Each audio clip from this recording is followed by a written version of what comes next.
Ladies and gentlemen, look at this. It's an absolutely marvellous watch from the early 1940s. An Omega with a lovely dial and beautiful blued steel hands. But wait, there's more. These markings tell a story. This isn't any watch. This is a watch that was issued to the flyers of the Fleet Air Arm during World War II. Unfortunately, this hero is showing its age and isn't really running anymore. A state of affairs with which we shall not put up. Let's see what's going on and see what we can do. A little puff of air to get the balance wheel moving, and that is good news. Nothing seems to be fundamentally broken. The amplitude is too low to get a meaningful reading from the time grapher. Let's jump straight in, and while we disassemble the watch, we can take a look at the history of the Fleet Air Arm.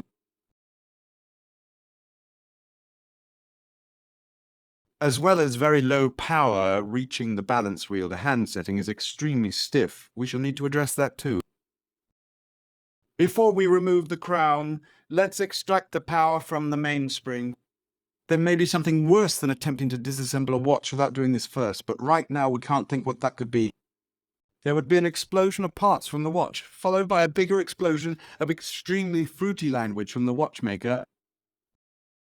This watch is a top loader. We'll pop the bezel now and take the opportunity to remove these amazing hands. A Presto tool could be used here. Hand levers provide a more controlled application of force, while the Presto tool gives a straight upwards pull.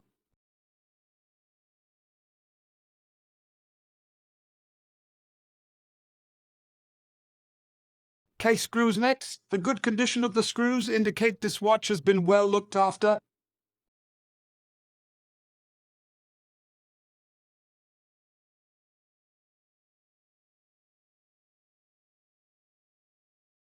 With the stem, remove the movement drops out of its case, and we'll loosen the ridiculously small screws that fix the dial in position.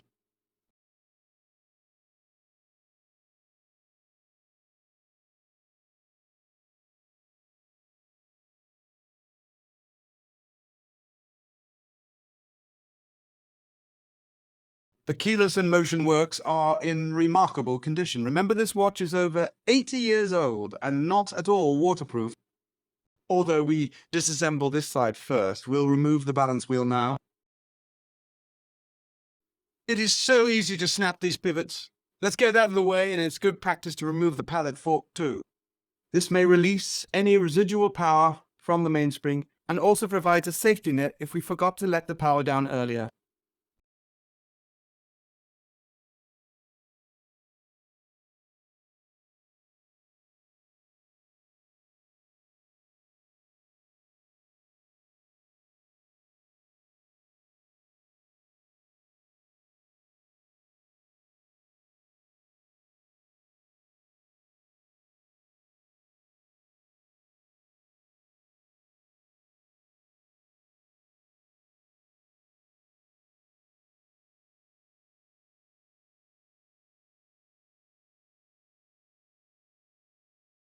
Back over, we can attack this side of the watch. Setting lever spring first. The setting lever spring and setting lever may have been replaced at some point. They look very fresh, and they are parts that are prone to wear, corrosion and breaking. Now the yoke spring, always looking to ping away into oblivion. Nobody really knows where they go. Our theory is the Bermuda Triangle, a mysterious body of water located to the west of the Gulf of Mexico. The yoke is plucked away with the watchmaker's special stick with some rodico on the end.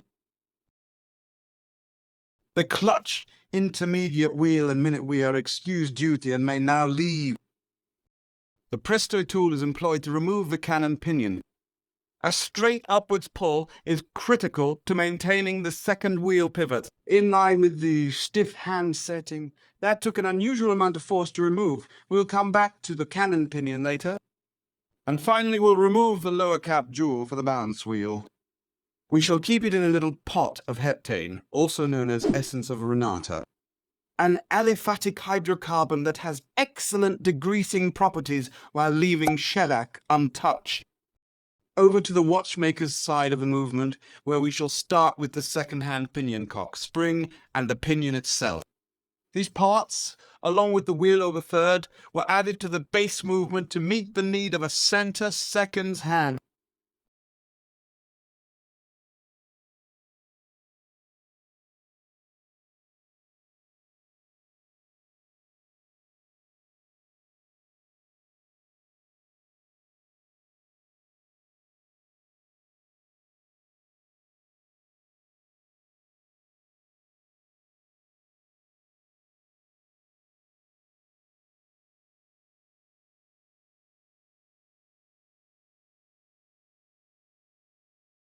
To remove the wheel over third, the 5-spoke Presto tool is a must. This tool reduces the risk of bending the long third wheel pivot.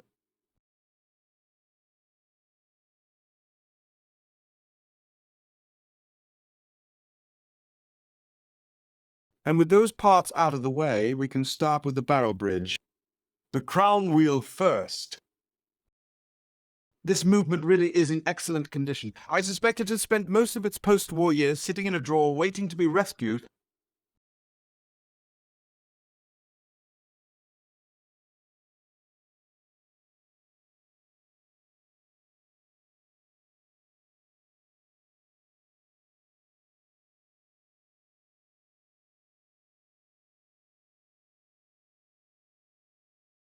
The ratchet wheel can join its comrades in the parts tray, to be followed by the click and the click spring.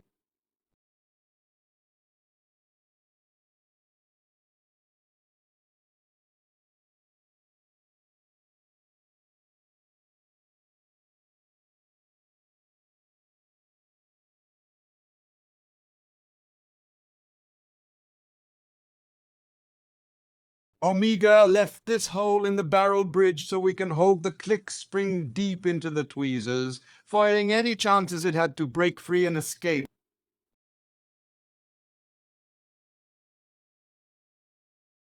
Three screws for the barrel bridge.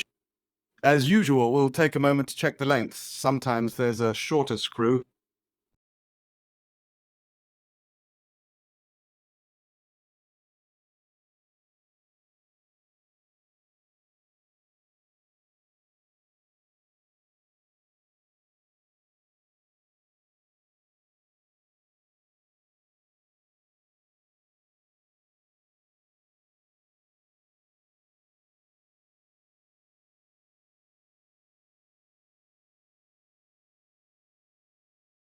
As you remember, at the start of the video, we saw the watch running with very low power reaching the balance wheel. We've not seen any damage or extreme wear to explain the issue, but look at this. Far too much oil that has been allowed to age and solidify. Ladies and gentlemen, we have found our culprit. There wasn't an excess of oil on the lower jewels. It appears that some over-exuberant lubrication was applied to this watch instead of an actual watch service.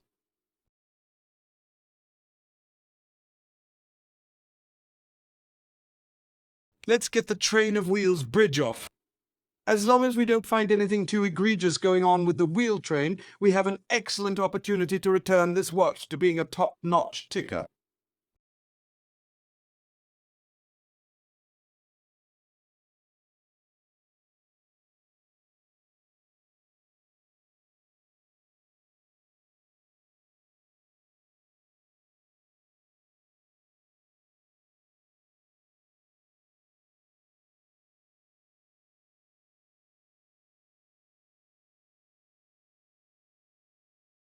Second wheel out first, then third wheel out second, and fourth wheel out third.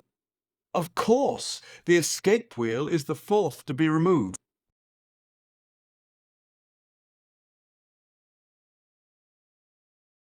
So many scratches. This must be what it's like to be a crime scene investigator. We have no idea what happened here, but it was definitely not legal.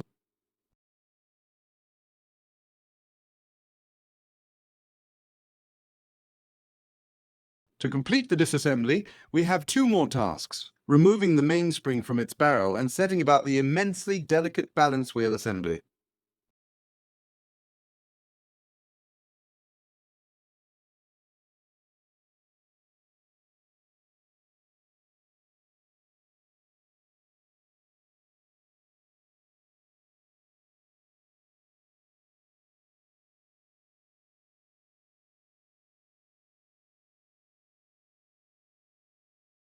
There's more of the congealed lubrication stuck to the balance pivots. Absolutely revolting.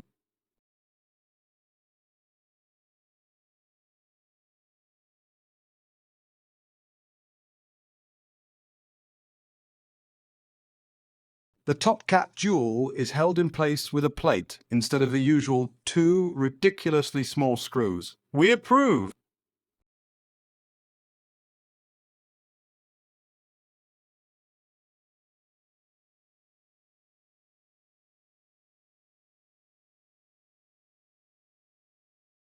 More old oil. We'll plop these parts into the heptane and leave them to marinate for a while.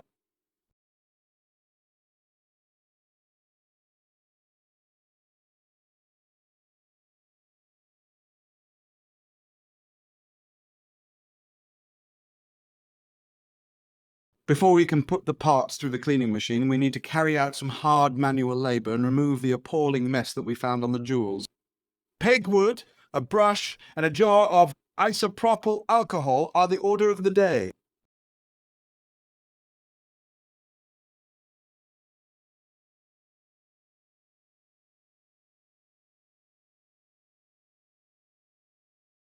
The pivots need some attention. It's not just old oil and dirt. It appears there is some light surface corrosion too. We'll use some pin polishing sticks to bring the pivots back to a shine.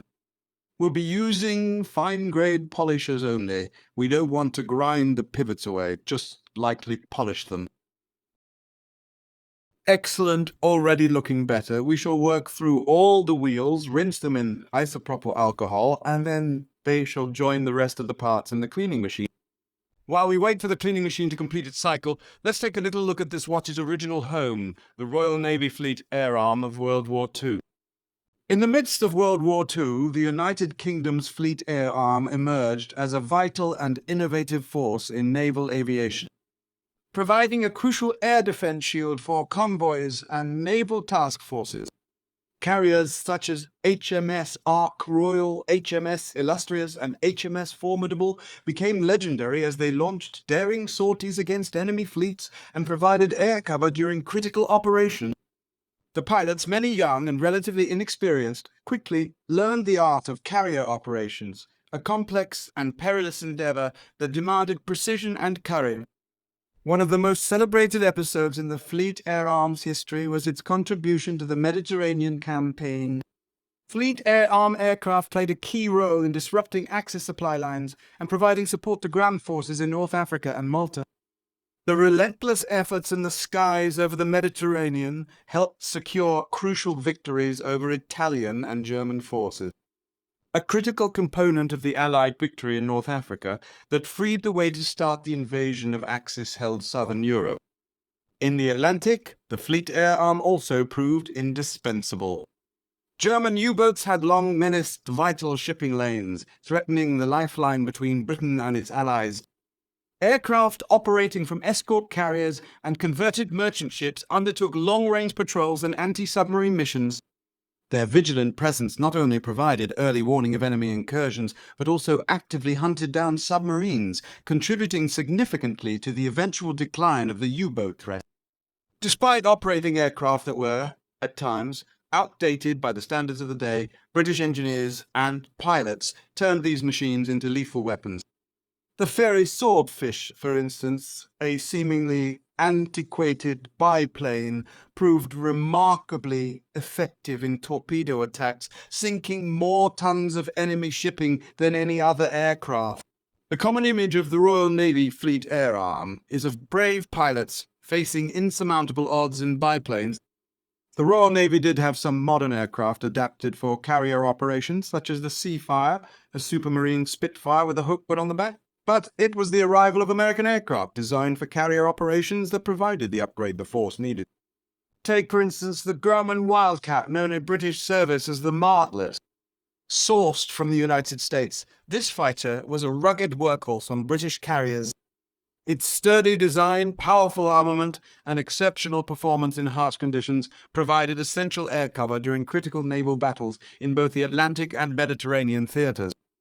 But the transatlantic collaboration didn't stop with the Wildcat. As the war expanded into the Pacific, a new American icon entered the scene, the Vought Corsair.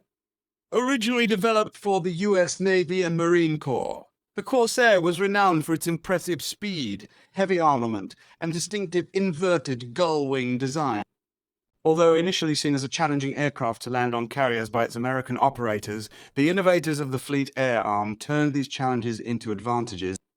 Royal Navy pilots embraced the Corsair with vigor. They adapted training techniques and even modified landing procedures to suit the aircraft's unique characteristics. These modifications allowed the Corsair to become a highly effective carrier-based fighter. With its agility and firepower, the Corsair provided superior air cover and ground attack capabilities during operations in the Pacific. Its adoption not only enhanced the combat effectiveness of the Fleet Air Arm, but also bolstered American operations when they used the same technique. This collaboration was more than just the exchange of hardware. It was a deep strategic partnership, creating a unified front against a common enemy. The presence of the Corsair on British carriers was a tangible symbol of this transatlantic alliance. As pilots took to the skies in these American-built fighters, they not only filled crucial gaps in the Fleet Air Arm's capabilities, but also actively supported American operations in the vast Pacific theater. Their efforts in providing air cover for amphibious landings, protecting vital sea lanes, and engaging enemy forces were instrumental in turning the tide against Japanese advances. I found that bloody fascinating. Before working on this watch, I didn't know the Royal Navy was in the Pacific alongside the US Navy, flying American aircraft supporting land operations. While that was playing, we got the parts out of the cleaning machine, fitted a new mainspring, and we can get on with reassembly and see if this watch can live up to its history. We'll pop the barrel lid back on and take a look at the balance wheel bottom cap jewel. A lovely drop of oil, and then carefully into position, preserving the placement of the oil. The cleaning has really paid off. Everything is looking as it should. Extra careful not to bump the cap jewel while we place the ridiculously small screw where it belongs. The balance wheel top jewel is looking much better than it was. Let's get it all back together. Very nice design and engineering gone into this part. Well done, Omega.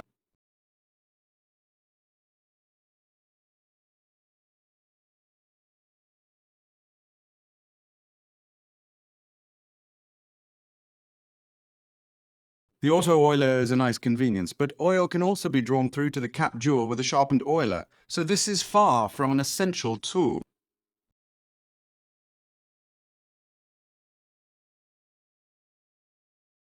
The bands can come back together now.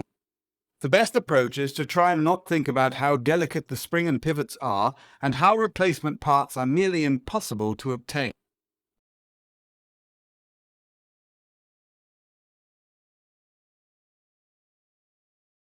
Escape wheel, and let's not forget the barrel that needs to go in now.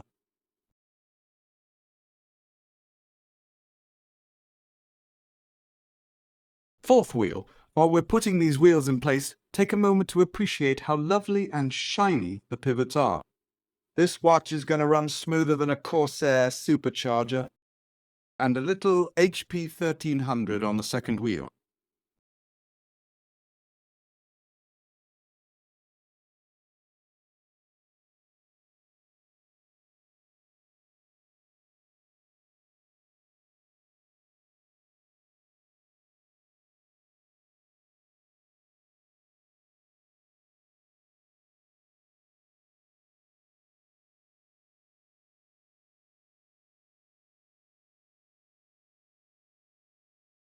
Train of wheels bridge, no rush, just gentle nudges, and that was pleasingly quick and simple. Quick check everything is in place. Careful not to shift the bridge when placing the screw, and we'll employ the watchmaker's special stick as a backup.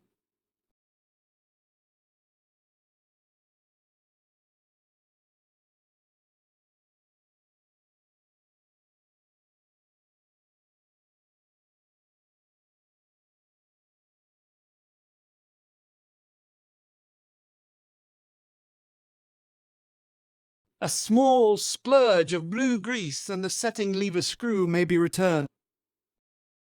There are many rites of passage for those starting out in watchmaking, but none more common than seeing the setting lever screw still in the parts tray after the barrel bridge, and all its parts are back on the watch. But not today, setting lever screw, not today.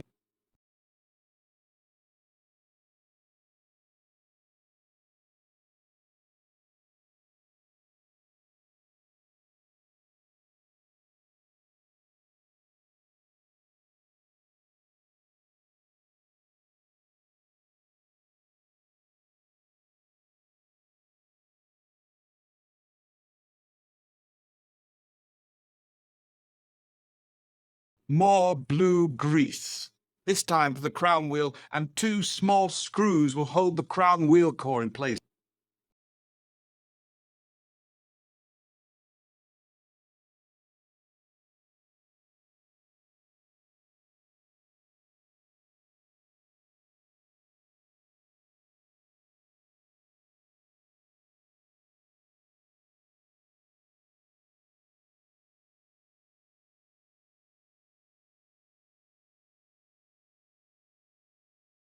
We shall gently convince the click spring that it belongs just here, with more tiny dots of blue grease, and the click can come back home.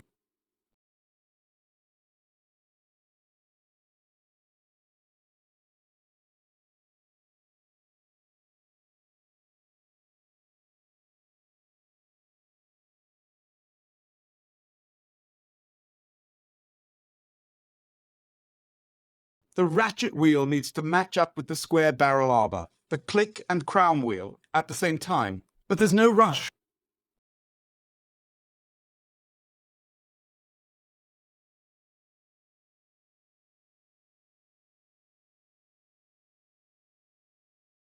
The pallet fork is dropped onto the main plate. After the balance wheel, this is the next easiest part to break.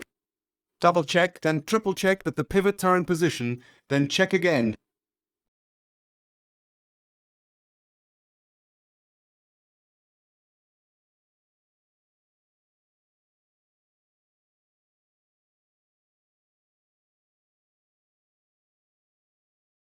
The watchmaker's special stick is reporting for duty again.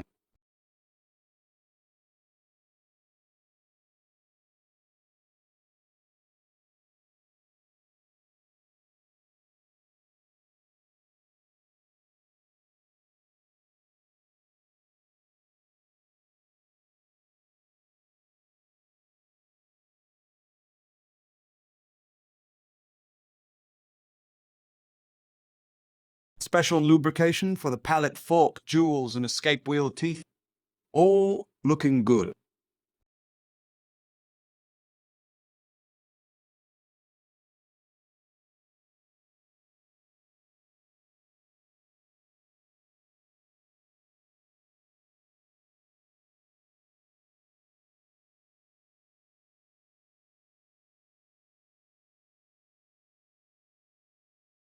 This is always a special moment when working on vintage watches. Lovely to see it spring into life. Off camera, we got it onto the tire grapher to see what's what.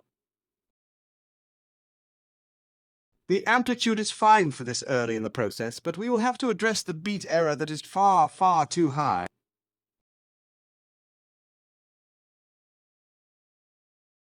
But first we'll lubricate the train of wheels and get the second-hand pinion back and let the watch run for a little while to see if anything else needs attention.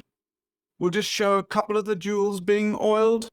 You would have noticed that the jewels on the main plate that are less visible are clear, while the upper jewels are a nice ruby color. The difference is cosmetic. All the jewels are made from corundum and have the same hardness. The wheel over third needs to be refitted. We shall first gently place it on the pivot and let it naturally find its place. Then off camera, we shall give it a gentle push with a stake to set the correct height. The center second's pinion is lightly lubricated, and careful not to get any oil on the teeth of the wheel over third. The spring keeps the pinion in the correct position and provides a small amount of friction to smooth the second-hand motion.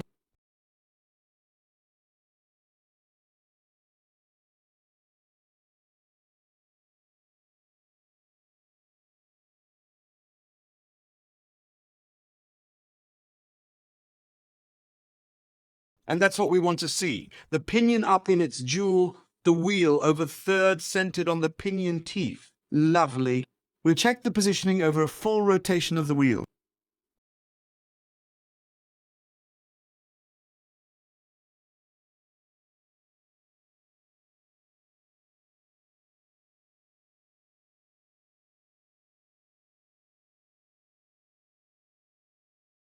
This is all going very well.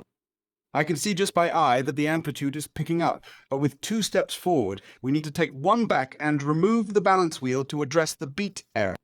Beat error is caused when the balance wheel impulse jewel is not in line with the pallet fall.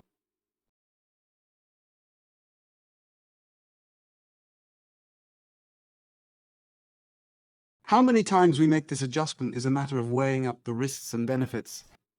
Anything under 1 millisecond and we'll stop adjusting.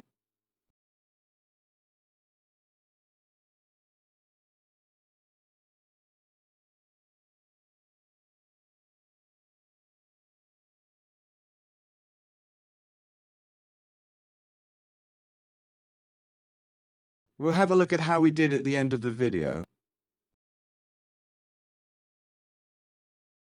We are over to the keyless and motion works. Let's not dilly-dally. Of course, we start with blue grease.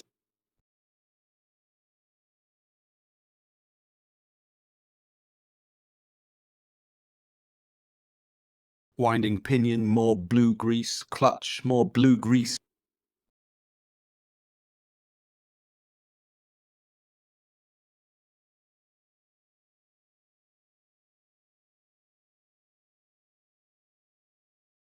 Yoke, and let's add some blue grease.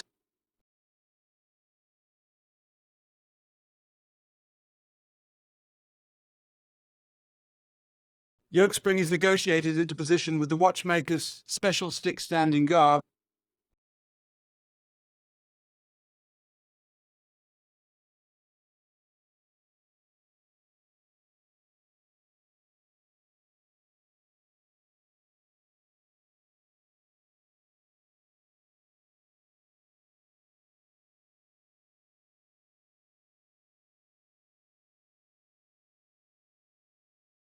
We shall return the wheels after a little preparation.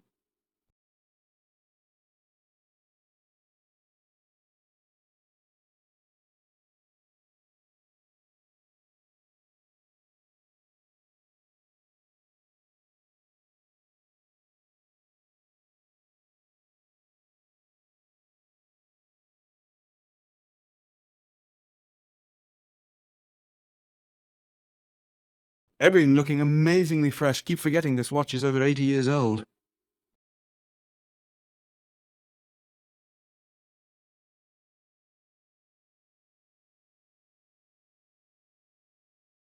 Setting lever spring is back and we can check the operation of the keyless works. Not shown here, but we found the hand setting was still far too stiff, even after cleaning and lubrication. So again, we need to take a step back. Cannon pinion off and using a smoothing broach will remove any high spots. When working under magnification, it's easy to forget how delicate these parts are. Minimal force, and we'll check progress after every couple of turns of the broach.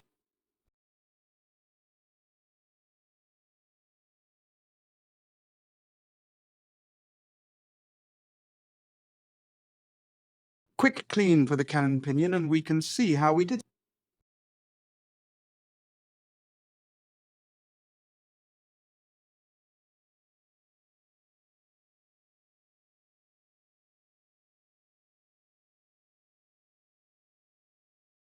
That feels absolutely perfect. Well done me.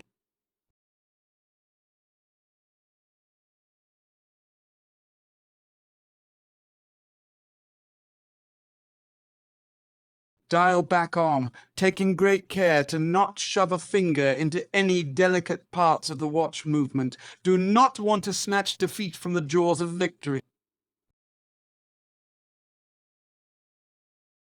One final inspection before we refit the hands and put the movement back into the case.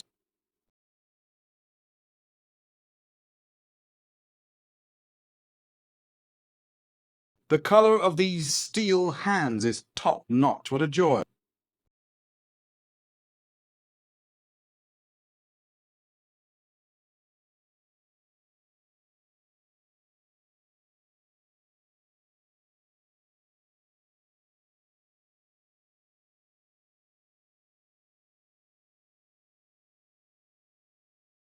And there we have it, running beautifully.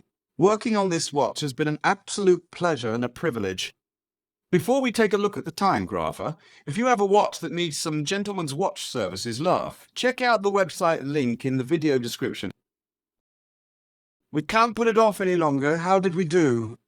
Over 300 degrees amplitude, less than 1 millisecond beat error, and just 5 seconds per day difference between vertical and horizontal positions. There's only one word to describe that performance. Absolutely bloody marvellous. We'll regulate the timing further in a few days before it goes back to its owner, but for this video we are done. Right then, that really is it now. I trust you have an excellent day in all departments.